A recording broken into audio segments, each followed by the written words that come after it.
Partition of India અમે પ્રજાની વચ્ચે જઈશું. આ લોકતંત્રનો મુદ્દો છે. અત્યાર સુધી જીતતા હતા એના કારણે વિશાલભાઈ બહુ સાચી વાત કીધી કે 1000 મતદારો હોય એમાં 200 મતદાર એવા હોય ક્યાંક મૃત્યુ પામ્યા, ક્યાંક સ્થળાંતર થયા હોય, ક્યાંક બહાર ગયા હોય. તમારી વોટ અને એ ઉપયોગ તમે કરતા હતા. હવે SIR થવાને કારણે હરિયાણામાં ખુલ્લી પડી, આપણે બિહારમાં જમ્મુના વોટર મૂકો. એ થવાને કારણે મતદાન વધ્યું. વિશાલભાઈને ખોટા સવાલ છે મતદાન બીજે જતા હતા એ બંધ થયા. દુખે પેટ ફૂટે માથું એવી સ્થિતિ કોંગ્રેસ અને મહાગઠબંધનની છે. દરેક બાબતની અંદર વોટ ચોરી તમે ઈવીએમ ની વાત કરી તો ઈવીએમ ખોટા છે. આ ઈવીએમ ઉપર તો તમારા નેતાએ પુસ્તક લખી છે.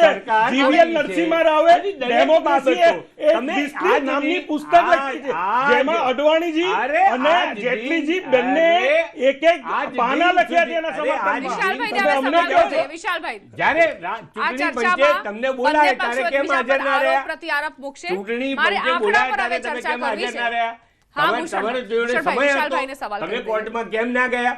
જ્યારે કરવાનું હતું બિહારના ઇલેક્શનને લઈને વાત કરી લઈએ. રોજ સાંજ પડે ટીવીમાં આવીને પ્રવક્તા કે ભૂષણભાઈ મુદ્દા પર આવી. ભૂષણભાઈ એક મિનિટ બોખલાઈ ગયા છે. એક મિનિટ વાસ્તવિકતાનો સ્વીકાર કરી. વાસ્તવિકતાથી બોખલાઈ ના જવાય. ભૂષણભાઈ અશોકભાઈ ભટ્ટ વાસ્તવિકતાથી બોખલાઈ ના જવાય. એક મિનિટ વિશાલભાઈ આપ આપનો પક્ષ રાખો. આની અંદર મેં પહેલાં પણ જે શરૂઆતની અંદર કીધું કે આપણે ગુજરાતનું રાજકારણ અને બિહારના રાજકારણને જોડવા જઈએ તો ક્યાંય કોઈ મેળ પડે એવો નથી. કારણ કે મારે એ પણ વાત કરવી છે કે જે રીતે અત્યારે સત્તા પરિવર્તન હોય કે જે રીતે સીટોમાં વધારો થવો જે છે એવું જે છે સ્પષ્ટ જે અત્યારે આંકડા જોવા મળી રહ્યા છે અને વાતચીત થઈ હતી વોટના પર્સન્ટેજની અંદર. આ એક બિહાર છે. બિહારની રાજનીતિને સમજવી અને બિહારની રાજનીતિની અંદર ઊંડાણપૂર્વક ઉતરીએ તો બિહારની રાજનીતિની અંદર જોવા જઈએ ને તો ભલે એક વર્ષની અંદર 15 પુલ તૂટી ગયેલા હોય, નેશનલ હાઈવેના રસ્તા ધોવાઈ ગયેલા હોય, પરંતુ જે રીતે 10,000 રૂપિયા ખાતાની અંદર ગયા અને વોટની અંદર કન્વર્ટની અંદર વધારો જોવા મળી રહ્યો છે. હું કોઈ સત્તા પક્ષના ફાયદા કે વિરોધ પક્ષનો ખોટો મેસેજ નથી પહોંચાડી રહ્યો, પરંતુ આપના માધ્યમથી બિહારની જનતા અને બિહારના વોટની અંદર જે વધારો થવો અને બિહારનું ઇલેક્શનની અંદર કઈ રીતે બદલાવ આ વખતે જોવા મળી રહ્યો છે. બીજી વસ્તુની વાત છે કે રોજગારીની વાત હોય કે યુવાનોની વાતચીત હોય. યુવાનો અત્યારે હાલ જે રીતે કોંગ્રેસનો મુદ્દો હતો કે નાલંદા ફરીથી શરૂઆત કરવી, નાલંદાની અંદર એજ્યુકેશનનો મુદ્દો હોય કે જે યુવાનો પ્રત્યે યુવાનોને આ વખતે જે ક્રેઝ જોવા મળ્યો છે કે જેટલા મોટા પ્રમાણની અંદર લોકો બહાર આવીને વોટિંગ કરેલું છે એ એક વસ્તુ દર્શાવી રહ્યા છે. ક્યાંક એ પરિવર્તન ઈચ્છી રહ્યા છે, ક્યાંક આની અંદર સત્તાની અંદર મતલબમાં કે કેન્દ્રની અંદર જે સરકાર જે છે અને જે રીતે 35 રેલી ગૃહમંત્રીએ કરેલી હતી, 15 જેટલી રેલી વડાપ્રધાનશ્રીએ કરેલી હતી, ક્યાંક એનો મોટો ઉછાળો અને ક્યાંક એનો વોટની અંદર કન્વર્ટ જે જોવા મળ્યું કે જે પ્રજા જે બહાર આવી મોટા પ્રમાણની અંદર એ કહી શકીએ. એટલે અત્યારે હાલ જે 150ના આંકડો પાર થઈ ગયેલો છે એટલે એક ક્યાંક બતાવી રહ્યું છે કે જે મોટી પાર્ટીની અંદર ભારતીય જનતા પાર્ટી જે હતી એ કેમ એની અંદર પરિવર્તિત થઈ શકે છે.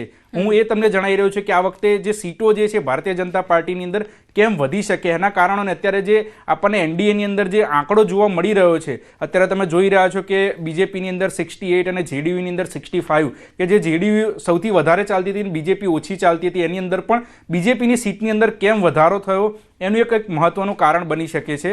અને આની અંદર આપણે વાત કરીએ કે જે રીતે વોટ ચોરીનો મુદ્દો હતો કે જે રીતે ઇલેક્શન કમિશનની અંદર અલગ અલગ પ્રકારની રજૂઆત કરવામાં આવી, ન્યાય યાત્રાઓ નીકાળવાની અંદર આવી, પરંતુ આખરે જે છે એ જોવામાં આવે છે કે વોટ કોનામાં કન્વર્ટ થયા, પ્રજાએ કોને વધારે મત આપ્યા છે અને પ્રજાએ કોને આપણે એમણે લોભામણી જાહેરાત કરી હોય કે કોઈ પણ જાહેરાત કરી હોય, પરંતુ જે જગ્યાનો વિસ્તાર, જે જગ્યાની જરૂરિયાતો અને જે જગ્યાની લોકો પ્રત્યેની એટ્રેક્ટિવ વાતો જે છે ગુજરાતની અંદર આ વસ્તુ નહીં ચાલે. જે વસ્તુ અત્યારે બિહારની અંદર અત્યારે આપણને જોવા મળી છે, ગુજરાતની જનતા જે છે એના મુદ્દા અલગ છે, બિહારની જનતાના મુદ્દા અલગ છે, પલાયનનો મુદ્દો જે છે આપણે દરેક જાણીએ છીએ કે બિહારના મોટા ભાગના લોકો પલાયન કરીને અહીંયા આગળ આવતા હોય છે. એટલે આપણે રોજગારીનો મુદ્દો હોય, જો ભારતીય જનતા પાર્ટીએ ક્યાંક એમને એવી આશા બતાવી છે કે તમારે પલાયન નહીં કરવું પડે, રોજગાર અમે અહીંયા આપીશું. અટકાવવા માંગુ છું.